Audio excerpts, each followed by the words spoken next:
कबीर तो हमेशा हमें याद आते ही रहेंगे। वो एक ऐसे समाज सुधारक थे जिन्होंने समाज सुधार के साथ आध्यात्मिक उन्नति के लिए भी और निराकार ईश्वर की प्राप्ति के लिए भी जीवन पर्यंत प्रयास किया।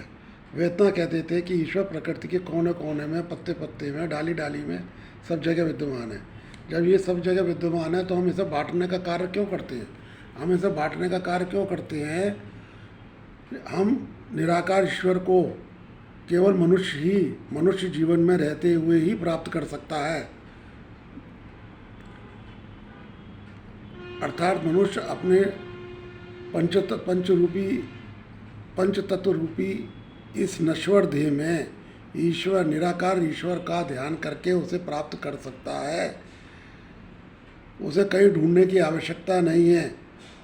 मनुष्य उस निराकार भगवान को जो उसके अंतर हृदय में स्थापित है जानने की, पहचानने की कोशिश करे और उसे पहचाने तो उसे अवश्य ही ईश्वर की प्राप्ति होगी। इसके लिए वो किसी योग्य गुरु का सहारा भी ले सकता है। योग्य गुरु के द्वारा वो उस प्रभु को पहचान कर और उस प्रभु की प्राप्ति कर सकता है।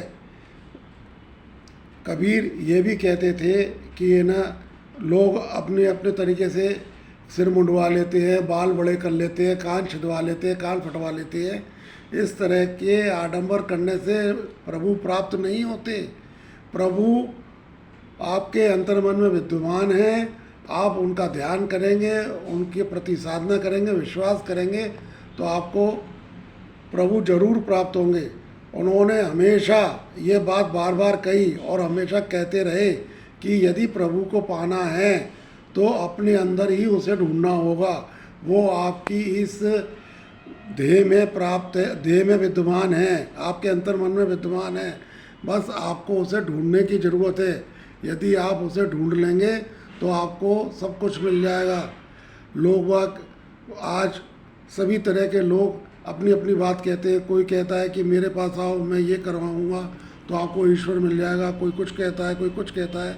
लेकिन वैकुंठ धाम में तो केवल निराकार ईश्वर की स्तुति के माध्यम से ही पहुंचा जा सकता है। और ये तभी संभव है जब आप अपने ईश्वर पर, अपने आप पर विश्वास रखें तो आपको अवश्य ही आपके प्रभु मिलेंगे। वो आपको कहीं ढूंढने की ज़रूरत नहीं है, किसी से पूछने की ज़रूरत नहीं है। वो आपको प्राप्त होंगे। बस उसके प्रति निष्ठा